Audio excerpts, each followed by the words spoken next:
The United States Supreme Court has just issued a massive emergency order, and if you think this is just another procedural update buried somewhere on page 12 of a legal blog, you are missing the forest for the trees entirely.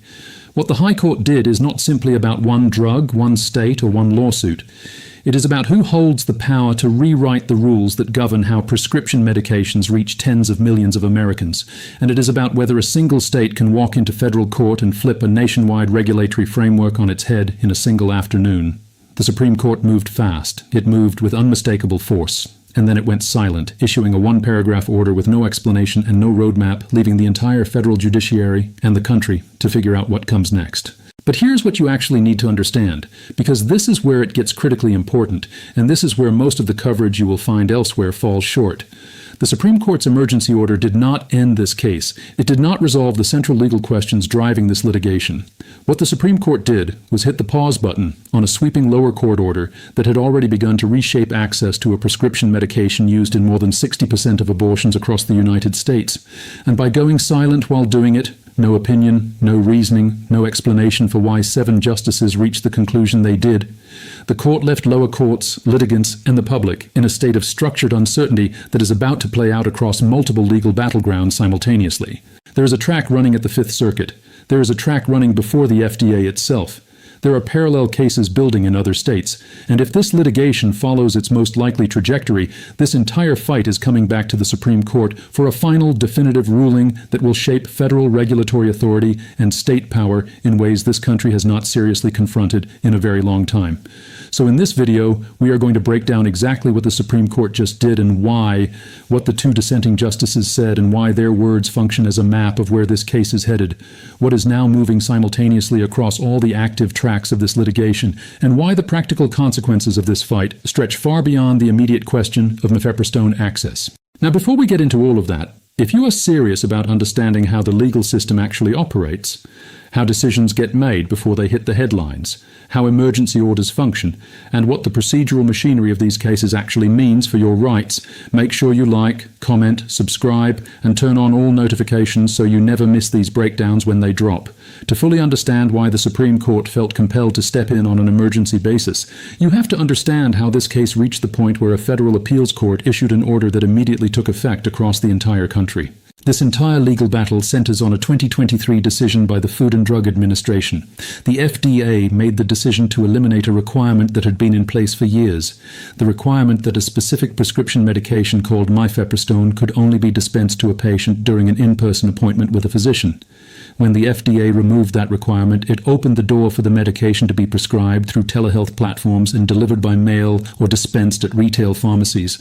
That change had enormous practical effects. By the time this litigation reached its most recent flashpoint, more than 1 in 4 abortions across the United States were being conducted using medication obtained through telehealth. The FDA's 2023 rule change was not a fringe regulatory move. It came after years of data accumulation, peer-reviewed research, and formal agency review.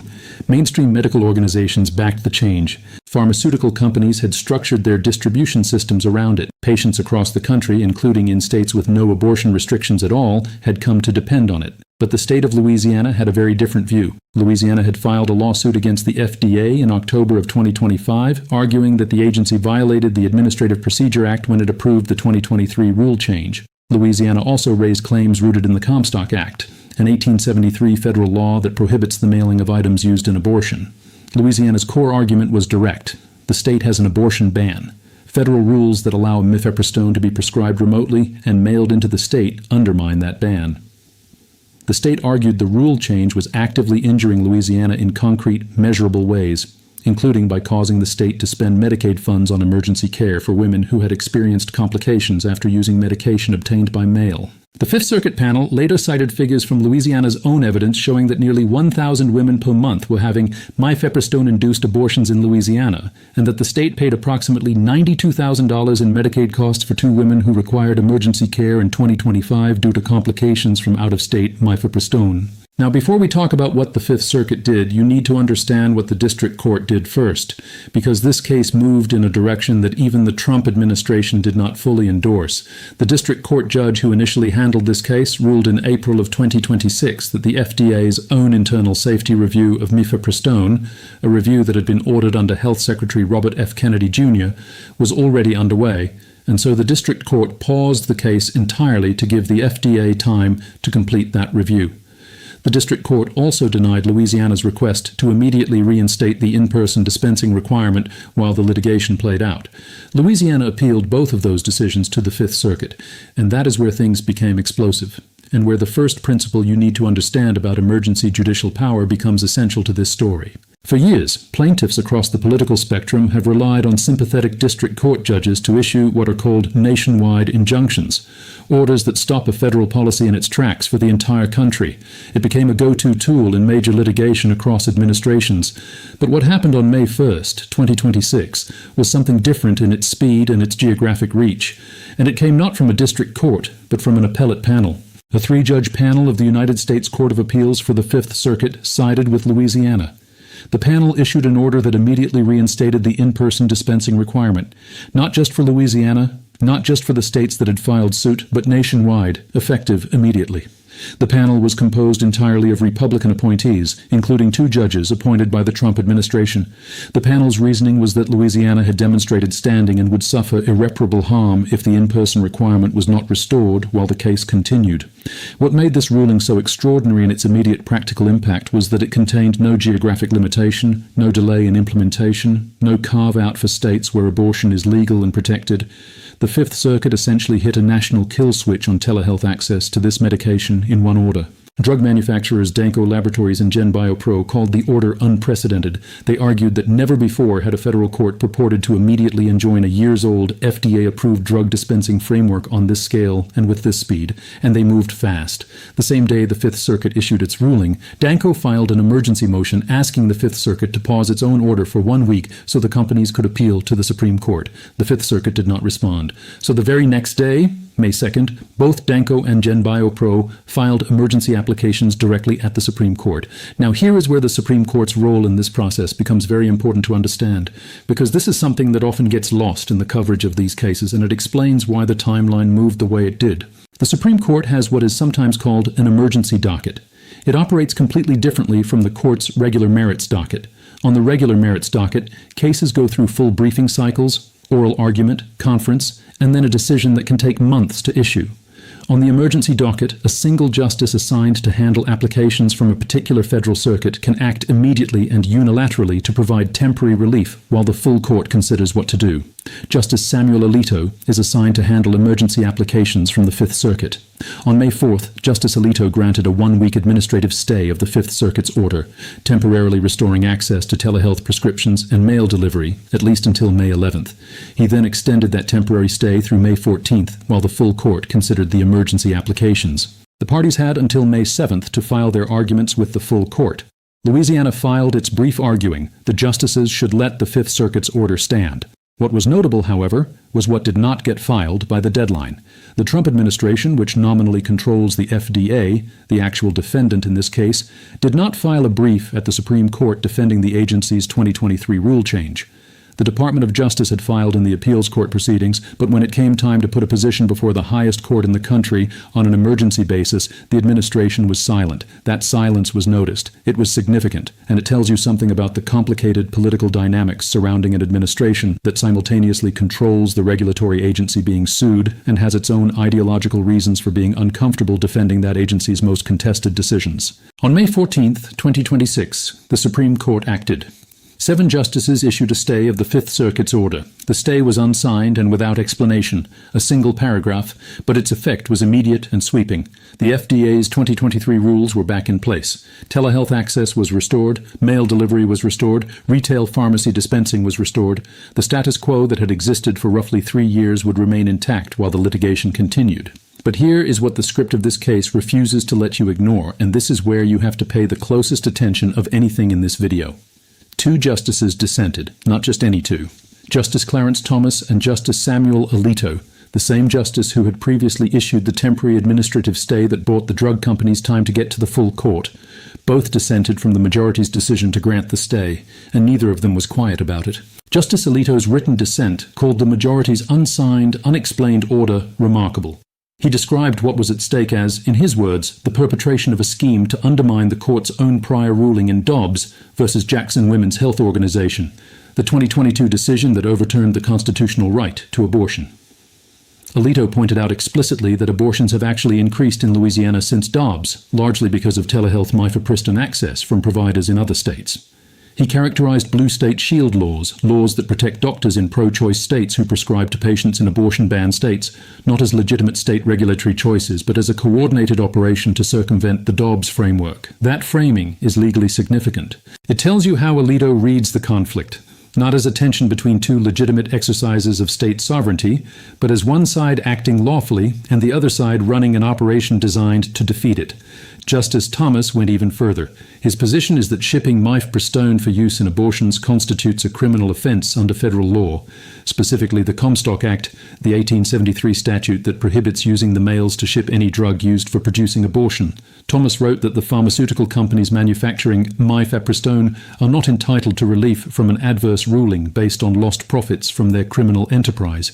He added that they cannot, in any legally relevant sense, be irreparably harmed by a court order that makes it more difficult for them to commit crimes. Pause on that for a moment. Two sitting Supreme Court justices, one of whom temporarily stayed the very order he ultimately dissented from, both believe that the current distribution framework for a drug the FDA approved as safe and effective is a criminal operation. That is not a footnote to this story. It is a marker of exactly where the outer edge of this legal debate currently sits, and it tells you with precision where the case is headed when it returns to the High Court for a full merits ruling. Now step back and look at what the 7-2 breakdown actually tells you about the current state of the law. The conservative majority chose, at least for now, to leave the FDA's regulatory framework intact rather than allow sweeping restrictions to take hold mid-litigation. That is significant because this is a court that has already demonstrated its willingness to move aggressively on abortion-adjacent legal questions. The fact that 5 conservative justices joined with the 3 liberal justices to preserve the status quo tells you something important. The justices appear to recognize that an unsigned emergency order issued in the middle of active appellate proceedings is not the right vehicle for a ruling that would immediately and irreversibly disrupt access to a prescription drug for tens of millions of people across the country. But none of that means this case is over. Not even close. Because here is the reality of where this litigation stands right now, and this is where the parallel track structure of this case becomes critical to understand. The Supreme Court's silence, its decision to issue a 1-paragraph order with no reasoning, does not resolve anything. It leaves every lower court in the country without clear guidance on what the emergency stay signals about the merits, and that ambiguity is already creating a new battlefield. Think about what happens at the district court level when the Supreme Court issues one of these emergency stays without explanation. The lower court judge is left guessing. Does the stay mean the Supreme Court thinks the petitioner is likely to win on the merits? Does it mean the court simply wanted to avoid chaos while it deliberated? Some judges interpret these stays broadly and treat them as a signal to halt all further proceedings. Others interpret them narrowly and allow the underlying case machinery, the evidence gathering, the expert reports, the discovery, to keep moving forward on the theory that preserving the factual record is neutral and appropriate regardless of the emergency docket signals. This is not an abstract procedural question. It is a live fight playing out in real time in the courts below the Supreme Court, and it has direct consequences for how quickly this case develops and how soon it returns to the justices for a final answer. Now let's walk through the 4 active tracks of this litigation simultaneously, because understanding all of them is the only way to understand where this ends. The first track is the Fifth Circuit itself. Louisiana filed its principal brief at the Fifth Circuit in June of 2026 and asked the court to expedite oral argument to be heard during the court's August 31st through September 3rd sitting. The Fifth Circuit granted that motion to expedite. That means a full panel of the Fifth Circuit will hear argument on this case in the fall of 2026. When that ruling comes down, whatever it says, it is almost certainly going to be appealed back up to the Supreme Court. This is not a case that ends at the circuit level. The questions it raises, about the scope of state standing to challenge federal regulatory decisions, about the FDA's authority, about the Comstock Act, are too significant and too unsettled to be resolved without a definitive Supreme Court opinion. The second track is the FDA itself. The agency is currently in the middle of its own internal safety review of mifepristone, a review ordered after a report claimed to find a higher rate of serious complications from mifepristone than the FDA had previously acknowledged.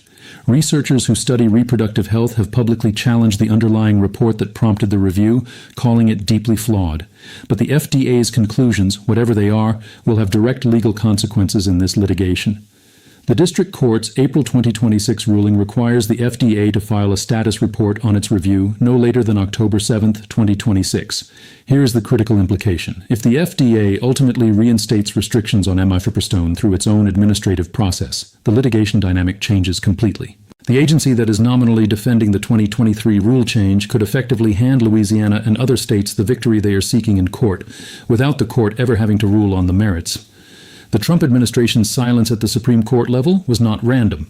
It reflects the possibility that this administration may be content to let the FDA's own review accomplish what the litigation is seeking, on a timeline the administration controls rather than one the courts impose. The third track is the broader litigation landscape. Louisiana's case is not the only one. There are active cases in Texas and Missouri that go even further in what they are seeking. Those cases include claims that could ultimately result in a court directing the FDA to withdraw its approval of mifepristone altogether. They also raise Comstock Act arguments, the argument that the 1873 law applies to mifepristone shipped through the postal system. Mississippi enacted a new law effective July 1, 2026, making it unlawful to manufacture, distribute, dispense, or prescribe abortion medication within the state. Other state attorneys general are building cases. Louisiana was the first to succeed at the circuit level in getting a court to actually reinstate the in-person dispensing requirement, but it will not be the last state to try. The template exists now. The Fifth Circuit's reasoning that Medicaid costs and state sovereignty interests are sufficient to establish standing is a roadmap that other states are already studying. The fourth track is the standing question, and this is one of the most technically important pieces of the entire legal fight, one that does not get the attention it deserves in most coverage of this case. In 2024, the Supreme Court unanimously dismissed a prior challenge to FDA mifepristone rules because the challengers, physicians and medical groups opposed to abortion, could not demonstrate legal standing. They could not show they would be personally and concretely harmed by the FDA's policies. Louisiana has attempted to establish standing by pointing to Medicaid costs, to state sovereignty interests, and to the state's claim that federal rules are actively undermining its own laws. The district court in this case found that Louisiana could potentially succeed on its standing argument. The Fifth Circuit panel agreed, but standing remains a live and contested question. Depending on how the full Fifth Circuit rules and how the Supreme Court ultimately addresses the threshold standing issue, this entire case could turn on that question before the court ever gets to the substance of whether the FDA acted lawfully. If the Supreme Court decides Louisiana lacks standing, the merits questions never get answered. If Louisiana's standing theory is validated, it opens doors that extend far beyond this case. And that brings us to why all of this matters beyond the immediate question of mifepristone access. And this is the piece that most people are not talking about clearly enough. What is really being litigated in this case is a much larger question about the outer boundaries of state power to challenge federal regulatory decisions in court.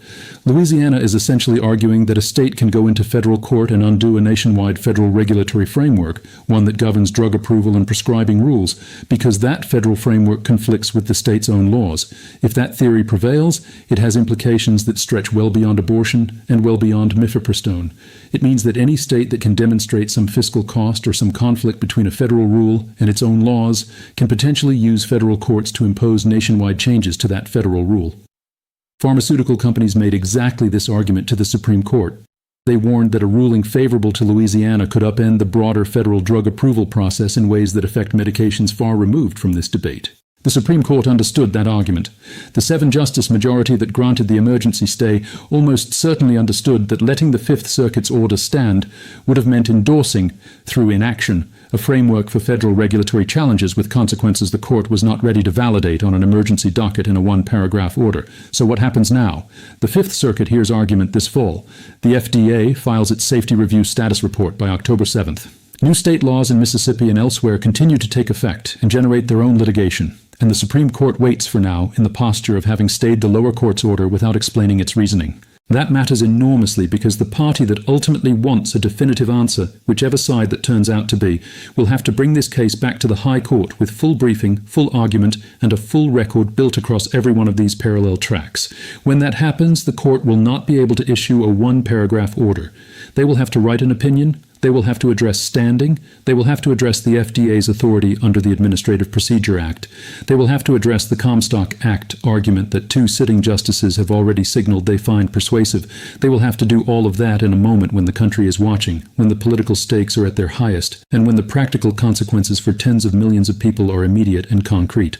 The 2 dissenters made clear they are ready for that ruling. They made clear which direction they believe it should go. Thomas's position is that the current distribution framework is a criminal enterprise. Alito's position is that it is a scheme to undermine Dobbs. Those are not positions that moderate under pressure. Those are positions that harden into opinions when the case comes back on the merits. The question now is whether the 5 justices who stayed silent while granting the emergency stay are prepared to write an opinion that forecloses the path the dissenters are pointing toward, or whether, when forced to reason through this case in full, the court arrives somewhere that nobody expected when it first landed on the emergency docket on May 2nd, 2026. The Supreme Court hit pause. It went silent, and the clocks are now running in 4 very different places at once, on 4 very different timelines, with 4 very different actors who each have the power to move this case in a direction nobody has fully anticipated yet.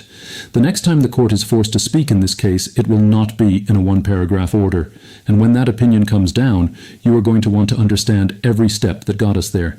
If you want to make sure you are here when that ruling drops and you understand exactly what it means the moment it does, make sure you like, comment, subscribe, and turn on all notifications. And as always, thank you so much for all of your support.